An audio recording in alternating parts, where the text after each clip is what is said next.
Bonjour Philippe Martinez. Bonjour. Un accord de principe a été trouvé dans la nuit chez Total Energy avec deux syndicats qui ensemble sont majoritaires, CFE-CGC et CFDT, pas, je le précise dès maintenant, avec la CGT. C'est un peu comme chez Esso où, je précise, on l'a appris il y a quelques instants seulement, plus aucun site n'est concerné par la grève ce matin, même s'il y aura des nouveaux votes dans la journée. Est-ce que ça veut dire que malgré un accord potentiel, les blocages vont se poursuivre, en tout cas chez Total Energy ? Alors, pour être très précis, il y a eu une négociation cette nuit. Comme dans toute négociation, il y a un texte qui sort à la fin. Et bien, c'est la démocratie, en tout cas la CGT, on demande aux salariés, et notamment aux grévistes, qu'est-ce qu'ils pensent des propositions de la direction. Pardon, la CGT a quitté la table des négociations avant même de demander à sa base. Non, attendez. Oui. Parlant de mascarade. La CGT est restée 6 heures en négociation. Vous voyez, ils sont partis à 2 heures du matin. Vous avez sûrement dû négocier souvent dans votre vie les salaires. Au bout d'un moment, quand on tourne en rond, la CGT a décidé de dire si on en reste là, on va consulter notre base. Et la CGT a donné un avis défavorable aux propositions de la direction. À ce moment-là, elles étaient quoi les propositions ? Elles ont changé entre 2 heures et 3 heures ? Non, absolument pas. C'est ce que vous Donc c'est 7%. Attendez, c'est pas 7%, c'est 5% d'augmentation générale de salaire, plus des augmentations. Non, attendez, laissez-moi vous expliquer. 5% d'augmentation générale de salaire, plus on additionne des augmentations individuelles et on fait une moyenne, plus l'évolution de la prime d'ancienneté, ce qui au total donne 7%. Mais dès le mois prochain. Les augmentations générales, c'est 1%. Les augmentations générales, c'est 5%. D'accord. Et des primes de 3 à 6 000 euros. Et vous c'est 10% ou rien ? Nous, on a dit c'est 10%. Rétroactif au 1er janvier ? Rétroactif, puisque il faut, c'est 10%, c'est l'inflation plus le partage des richesses, puisque vous savez que chez Total, le moins qu'on puisse dire, c'est que l'entreprise se porte bien et que les actionnaires, eux, ont été servis depuis longtemps. Mais pour être très clair, c'est 10% d'augmentation de salaire. Augmentation générale de salaire.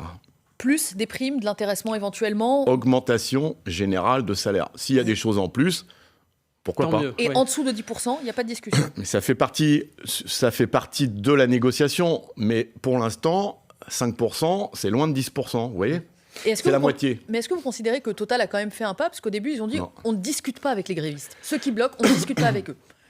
Total. Ils ont dit ensuite on n'ouvre pas de négociations. On ouvre des discussions, mais pas de négociations. Et finalement, l'entreprise ouvre des négociations salariales. C'est parce que la grève est massive et dure depuis un moment que Total a été obligé de s'asseoir à la table des négociations. Vous avez raison. On aurait pu débloquer la situation avant. Quand il y a un conflit, plutôt que de minimiser l'impact du conflit ou de dédaigner les grévistes, l'urgence, c'est de s'asseoir à la table de négociation. Et je vous le répète, on aurait pu négocier bien avant. Donc pour vous, il n'y a pas de bonne foi de la part de Total en disant finalement, on revient sur la doctrine qui était la nôtre de ne pas discuter avec les grévistes et puis finalement on ouvre des négociations salariales. Pour vous, c'est quelque chose que vous avez obtenu à l'arraché, entre guillemets, c'est pas un pas ou une concession de Total. C'est parce que le mouvement est puissant et fort, qu'il a un soutien, que Total a été obligé de s'asseoir à la table de négociation. Vous avez entendu la question que vous posez Bruno Le Maire, ministre de l'économie hier. Il faut que la CGT nous dise ce qu'elle veut, le blocage général ou la négociation de bonne foi. Non mais, faut que Bruno Le Maire arrête de changer de discours toutes les semaines. Il y a 15 jours, il ne savait pas ce que c'était que les profits. Il y a une semaine, il nous disait qu'il n'y aurait aucun problème d'approvisionnement des stations-service parce que la grève n'allait pas durer, parce qu'il y avait des stocks stratégiques. Et hier ou avant-hier, je l'ai entendu dire il faut que Total augmente les salaires. Vous voyez, il faut de la cohérence dans le discours gouvernemental parce que là, on n'y comprend plus rien. Et je pense que, d'ailleurs, le gouvernement a commis plusieurs grandes fautes, mais notamment celle de minimiser l'impact de cette grève, de banaliser, parce que vous l'avez entendu comme moi, dès que la grève a démarré, que ce soit M. Le Maire, M. Véran, Mme Pannier-Runacher a dit « vous inquiétez pas, il n'y aura pas de problème d'approvisionnement ». Et aujourd'hui, on voit la réalité. Donc il faut aussi que, quand on est dirigeant de ce pays, premièrement, on écoute les salariés, premièrement, on parle vrai aux Français. Et je pense que ça n'a pas été le cas depuis le début de ce conflit. Mais qu'est-ce qu'on fait maintenant ?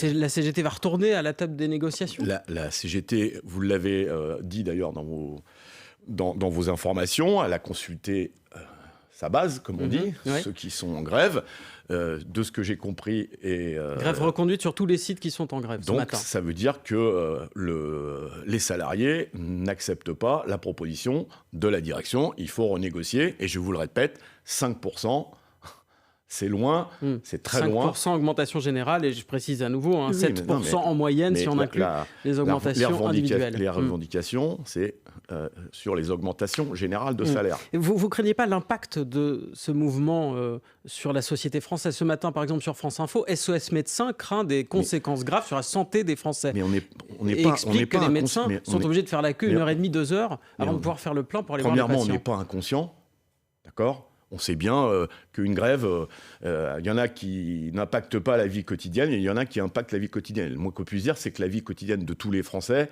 est impactée. La deuxième chose, c'est comment on organise les choses. Là aussi, le gouvernement...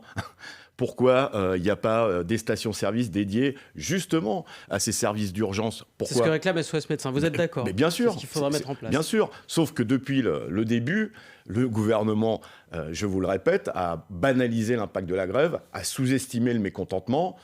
Et on en arrive à cette situation. Mais pour même avoir des stations qui seraient dédiées à SOS Médecins ou aux infirmiers, il faut qu'il y ait de l'essence qui arrive. Donc, quelque part, le gouvernement, si je vous suis, a raison de réquisitionner les dépôts. Mais où sont les stocks stratégiques? Vous l'avez entendu comme moi. On a des stocks stratégiques. Où ils sont? Ça doit servir justement à aider, évidemment, les services d'urgence, les médecins. Il n'y a pas besoin de toucher au dépôt. Sauf que là, on est dans une bataille idéologique, de communication du gouvernement qui nie depuis longtemps le mécontentement sur les salaires qu'il y a dans ce pays, parce que le mécontentement, il n'est pas que chez Total, et il ne date pas de la semaine dernière ou d'il y a 15 jours. On a alerté le gouvernement depuis des mois sur cette question des salaires. Là, ce qu'ils ont fait, c'est la loi sur le pouvoir d'achat, et ils nous ont dit ça va tout régler. Et ils ont appelé les entreprises à augmenter les salaires aussi. Oui. Mais c'était pas assez? Pas fort. Hein. Vous avez trouvé que ce n'était pas assez? Qu'est-ce qu'il fallait faire? Il fallait convoquer les patrons, convoquer les Premièrement, on l'a dit, dans la loi sur le pouvoir d'achat, il y avait des mesures salariales à proposer. Il n'y a rien dans cette loi sur les salaires. Augmenter le SMIC, par exemple. Faire en sorte que les salaires évoluent automatiquement avec l'inflation. C'est ce qu'on appelle l'échelle mobile des salaires. Ça, c'est du ressort du gouvernement.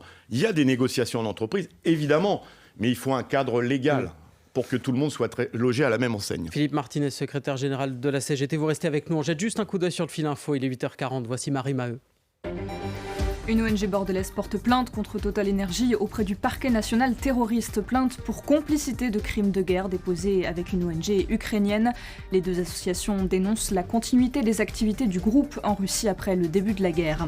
Dans le même temps, la CGT annonce la poursuite de la grève sur tous les sites Total impliqués. Annonce qui fait suite à l'accord qui se profile entre la direction de Total et deux syndicats majoritaires, la CFDT et la CFE-CGC, autour d'une augmentation de 7% des salaires. Du côté des Sceaux, la grève est levée à la raffinerie de Gravenchon. Les deux sites du groupe reprennent donc le travail. 5 morts aux États-Unis, le bilan de cette fusillade cette nuit à Raleigh en Caroline du Nord. Plusieurs personnes ont également été blessées. Le tireur a été arrêté. Et puis en Ligue Europa de football, le Stade Rennais remonte l'image des clubs en battant le Dynamo Kiev hier 1-0. Monaco a perdu 4-0 face au Trabzonspor. Nantes également battu 4-0 par les Allemands de Fribourg. France Info. Le 8-30 France Info, Neil Alatrousse, Laurent Sénéchal. Toujours avec Philippe Martinez, secrétaire général de la CGT. Comment vous expliquez qu'à Esso, les salariés, y compris donc de la CGT, aient repris finalement le travail ce matin, au contraire de ceux de Total Energy ? Écoutez, je n'ai pas suffisamment d'informations pour vous répondre précisément, mais il y a eu des discussions, comme il y en a tous les matins. Je ne sais pas quelle équipe a voté. Pour vous, la grève peut revenir en fait une fois que la prochaine équipe, à 14h en l'occurrence, prendra ses fonctions. Je n'ai pas assez de choses précises à vous dire, je préfère ne pas aller plus loin sur cette question.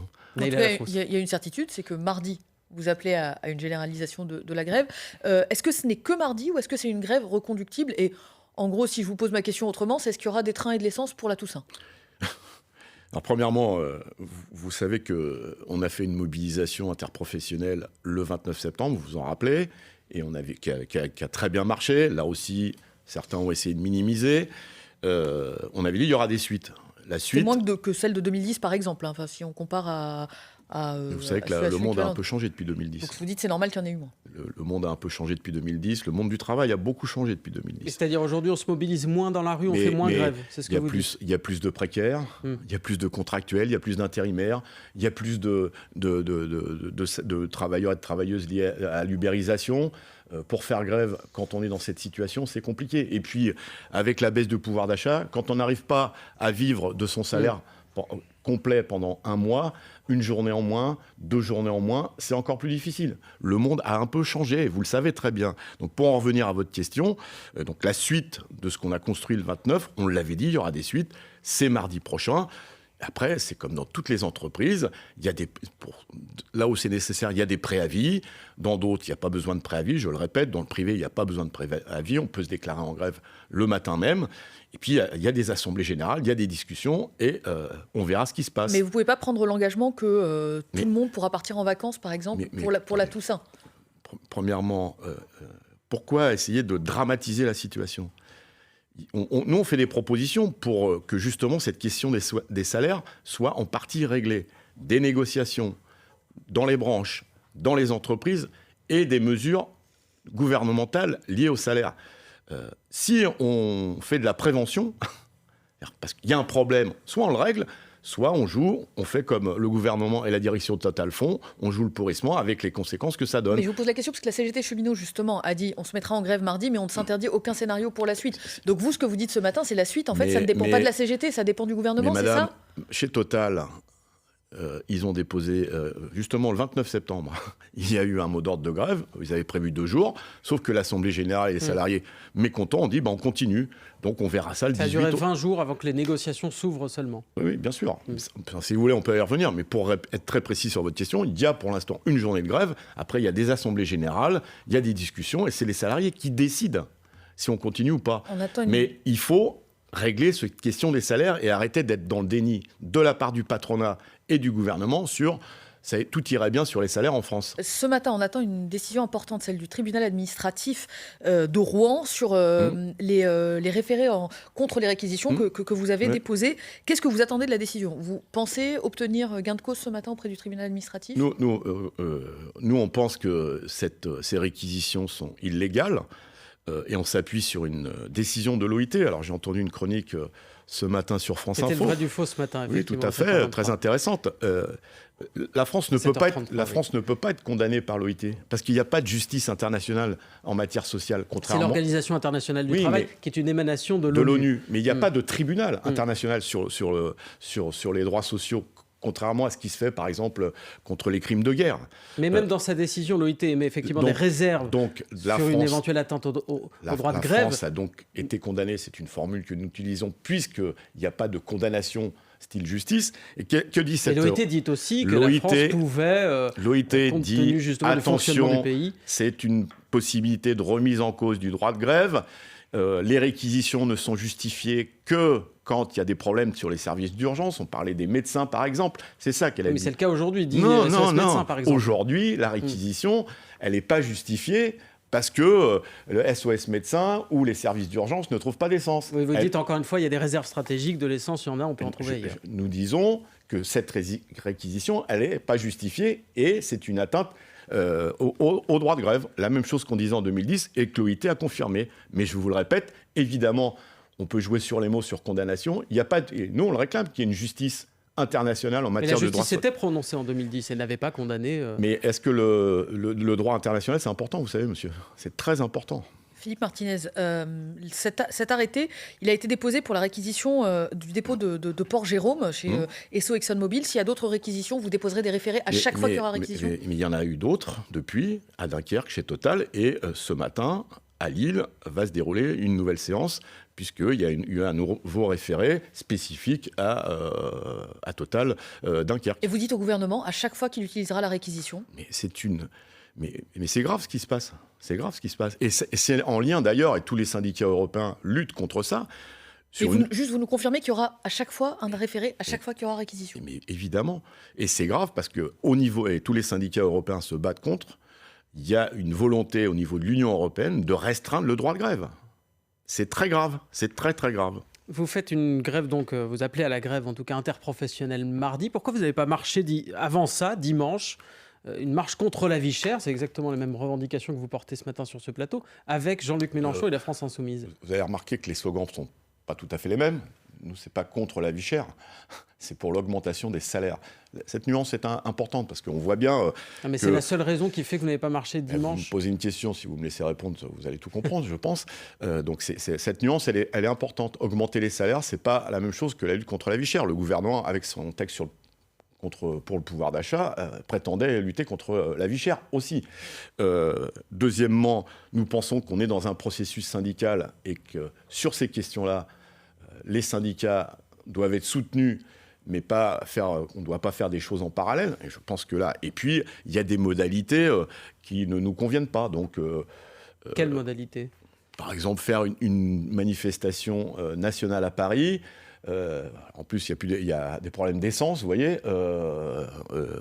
Nous, on préfère la proximité. D'ailleurs, nos journées d'action, vous le savez, sont plutôt... près des entreprises, dans les villes grandes, moyennes. Il faut que les salariés puissent agir.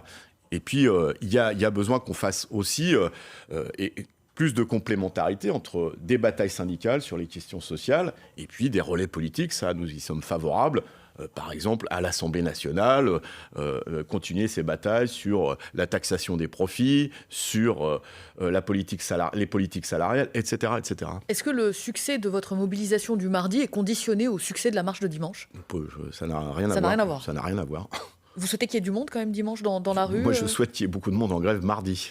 Et avant, si nécessaire. Et si dimanche, il y a très peu de personnes, finalement, vous n'avez pas peur que ça crée une forme de déception et que... je vous le dis, ça n'a rien à voir. Ça n'a rien à voir.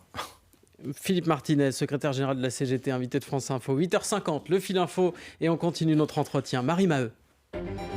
Le géant français de l'agroalimentaire Danone annonce ce matin qu'il va se désengager de son unité russe, celle de produits laitiers et de produits d'origine végétale. Cela représente la majorité de son activité dans le pays. Le groupe évoque des conditions extrêmement tendues en Russie. Ce que demande la CGT, c'est 10% rétroactifs au 1er janvier pour tenir compte de l'inflation et du partage des richesses. Réaction de son secrétaire général, Philippe Martinez, sur France Info. Deux syndicats majoritaires se sont accordés avec la direction cette nuit sur 7% d'augmentation de salaire et 3 000 à 6 000 euros de primes, proposition soumise au vote des adhérents ce matin. Minute de silence, temps d'échange et hommage dans les établissements scolaires aujourd'hui en mémoire à Samuel Paty, ce professeur d'histoire-géographie assassiné il y a 2 ans à Conflans-Sainte-Honorine. Et puis c'est le ballon de la main de Dieu, le ballon du but de Diego Maradona au Mondial 86 est mis aux enchères à Londres. Sa vente pourrait atteindre jusqu'à 3,5 millions d'euros. France Info. Le 8h30 France Info, Neil Alatrousse, Laurent Sénéchal. Toujours avec Philippe Martinez, secrétaire général de la CGT, grève interprofessionnelle. Donc mardi, interprofessionnelle, c'est-à-dire que tous les secteurs, absolument tous les secteurs sont appelés à faire grève. Tous les secteurs, publics comme privés. Les transports, évidemment. Tous les secteurs, c'est tous les secteurs. Vous avez noté par contre que par rapport au 29 septembre, il y a une organisation en plus par rapport au 29 septembre, puisque c'est CGT, Force ouvrière, FSU et Solidaire. Vous appelez aussi les agents de l'État qui ont vu leur point d'indice dégelé de 3,5% cet été. Eux aussi doivent se mettre en grève ? Oui, 3,5%, vous l'avez noté, c'est moins que l'inflation. C'est pour ça que je vous pose la question. Et dégelé, le point d'indice était congelé. Donc il faut un peu plus pour que ça soit dégelé, puisque il était congelé depuis plus de 10 ans, 12 ans. La filière nucléaire, vous entendez là aussi les critiques qui commencent en disant mais attendez, si EDF se met en grève, on ne pourra pas remettre à jour les réacteurs. Comment ça va se passer cet hiver alors qu'on a besoin ? Mais il faut regarder un peu dans le rétroviseur. Les problèmes et les grèves dans l'énergie, ça date pas c'est pas mardi prochain. Ça date depuis. Vous vous souvenez la lutte. Mais la situation est différente aujourd'hui. D'accord, mais donc à chaque fois qu'il y a des problèmes, va nous dire non, mais mettez vos problèmes de côté parce que la situation est différente, mais elle était différente pendant le Covid. À chaque fois, on nous dit c'est pas le moment. C'est quand le moment alors on s'assoit et puis vous vous rappelez les luttes contre le projet Hercule ? Tous les syndicats de l'énergie. C'était le projet qui diviser en trois. Contre l'éclatement, les grèves sur la nécessité d'embaucher. Et ce qui se passe dans les centrales nucléaires aujourd'hui sur la maintenance, c'est parce qu'on a perdu trop d'emplois qualifiés. Il y a déjà eu des grèves. On ne répond pas quand il y a des grèves. Vous dites on n'en serait pas là si on nous avait écouté avant. Bien sûr, y compris sur les salaires. C'est Emmanuel Macron qui a été sourd à la colère sociale, c'est ça? C'est à lui que vous imputez directement la faute de ce qui arrive? Parce que si on comprend bien, ce n'est plus une question de Esso ou Total à vous entendre. Ah, mais non, il n'y a pas que chez Esso et chez Total qu'il y a des problèmes de salaire. Enfin, ceux qui sont en dessous du SMIC, ceux qui sont à temps partiel, les chômeurs. Alors que le gouvernement vient à nouveau de faire une réforme pour diminuer leurs droits, c'est un problème général. Et alors, quand Emmanuel Macron renvoie dos à dos la direction de Total et la CGT, en insistant un peu plus sur la CGT d'ailleurs... Que la CGT respecte les accords, qu'elle permette au pays de fonctionner. Il est à côté de la plaque. Et alors, on n'a pas de leçon de démocratie à recevoir de M. Macron, parce que, moi je prends un exemple, la question des retraites. Alors, certes, M. Macron a été élu. Mais quand toutes les organisations syndicales de ce pays sont contre l'allongement de l'âge de la retraite, quand près de 70% des Français sont contre, on écoute ou on dit « j'ai raison tout seul ». C'est-à-dire quand il dit dialogue social, pour vous, il n'est pas crédible? Il n'est pas la preuve, sincère? La preuve. Il dit « j'ai changé, j'écoute ». Mais il considère que c'est de la responsabilité de la CGT, parce que la CGT, c'est des travailleurs qui sont en grève, hein. C'est pas la CGT. La CGT, ça ne veut rien dire. La CGT sans les travailleurs, ce n'est rien. Et quand dans une entreprise qui a fait 10 milliards de bénéfices au premier semestre, quand un PDG s'est augmenté de 52%, et lui, il n'est pas payé 2 000 euros, hein. C'est des millions d'euros. Et que le président de la République ne pointe pas, justement, la direction de Total et son PDG et charge, parce qu'il n'y a pas d'autre mot, des organisations syndicales, et notamment une qui demande plus de justice sociale, oui, c'est grave. Puisque vous parlez des retraites, Philippe Martinez, les concertations commencent lundi. Commencé. Oui, elles ont commencé, mais on va parler principalement au ministère du Travail maintenant, pénibilité, prise en compte de la pénibilité et emploi des seniors. Pourquoi est-ce que vous ne participez pas même à ce volet des négociations? Écoutez, nous avons participé à la première réunion, vous l'avez peut-être oublié. Il se trouve que la deuxième réunion, c'était juste au moment où le gouvernement réquisitionne des salariés en grève. C'est ça qui fait que vous n'allez pas à la table des négociations. C'est ce qu'on a dit. On a dit on suspend. Parce qu'on ne peut pas aller discuter avec un gouvernement qui remet en cause le droit de grève. C'est ça, c'est juste ça. Après, on verra. Donc ce mouvement terminé, disons, chez Total Énergie, vous reviendrez à la table des négociations sur les retraites. On verra sur quel sujet on discute. Mais pour l'instant, pour un président, comme vous disiez, qui a changé, qui écoute, enfin c'est ce qu'il dit, pour l'instant, là, il veut toujours augmenter l'âge de départ à la retraite à 65 ans, malgré tout ce que je vous ai dit. Encore une fois, là, il s'agit de parler de la prise en compte de la pénibilité. Oui, mais on a déjà dit beaucoup de choses sur la pénibilité. C'est pas nous qui avons supprimé 3 critères de pénibilité, hein. C'est le gouvernement, avec un président de la République qui s'appelait M. Macron. C'est nous qui alertons depuis des mois et des mois sur l'emploi des seniors, enfin ce qu'ils appellent l'emploi des seniors. Ouais, vous voyez Donc tout est sur la table depuis très longtemps. Vous vous rappelez qu'on a eu beaucoup de discussions sur la question de la retraite en 2019. Vous voyez, ça fait 3 ans. En tout état de cause, Philippe Martinez, j'imagine que vous n'irez pas lundi non plus à la concertation sur la nouvelle réforme de l'assurance chômage. Écoutez, je n'ai pas tous les agendas gouvernementaux. De toute façon, pour l'instant, ce que je constate, c'est qu'il n'y a pas de concertation. Là aussi, tous les syndicats étaient contre cette réforme de l'assurance chômage et le gouvernement l'a passée quand même. Donc vous voyez que le dialogue social, maintenant, il faut aller voir le gouvernement avec un dictionnaire pour savoir si nos définitions des mots sont les mêmes.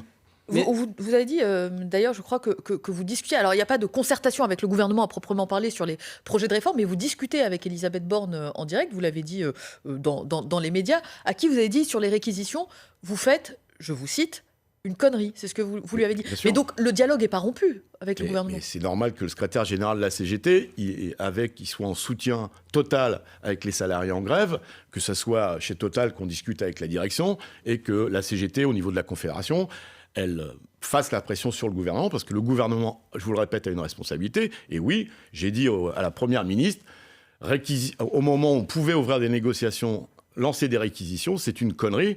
Et j'avais raison, puisque alors qu'on pouvait négocier, ça a à nouveau décalé la négociation. Une dernière chose, Philippe Martinez, est-ce que vous n'avez pas l'impression, c'est ce que dit en quelque sorte la CFDT, d'appuyer sur le bouton nucléaire, pardon pour l'expression, C'est un peu tôt, en l'expression est mal déclenchant une choisie, grève dès mardi? compte tenu de ce qui se passe En tout cas, en Ukraine. est-ce que ça n'est pas trop Mais fort j'ai compris le votre sens de propos. la question? Dans toutes les entreprises, on négocie, et quand les négociations aboutissent pas, il y a la grève. Donc ça fait un Mais moment... qu'est-ce que vous allez faire ensuite quand il faudra défendre une réforme des retraites dont vous ne voulez pas? Mais il y a un mouvement qui est enclenché, et vous inquiétez pas, on est prêt. On est prêt, d'ailleurs, les premiers mots d'ordre apparaissent, à nous opposer résolument, et je pense qu'il faut que ça soit tous les syndicats qui s'y opposent dans la rue, vous inquiétez pas, on est prêt. Donc la grève ne fait que commencer. Mais ne renvoyez pas toujours la responsabilité. Hein. Je ne parle pas de responsabilité. Non, mais je préfère préciser, le gouvernement et le président de la République ont une lourde responsabilité dans ce qui se passe aujourd'hui, et j'ai essayé de vous le démontrer. Le message est passé. Merci Philippe Martinez, Merci secrétaire général de la CGT, invité du 8h30. Bonne journée à vous.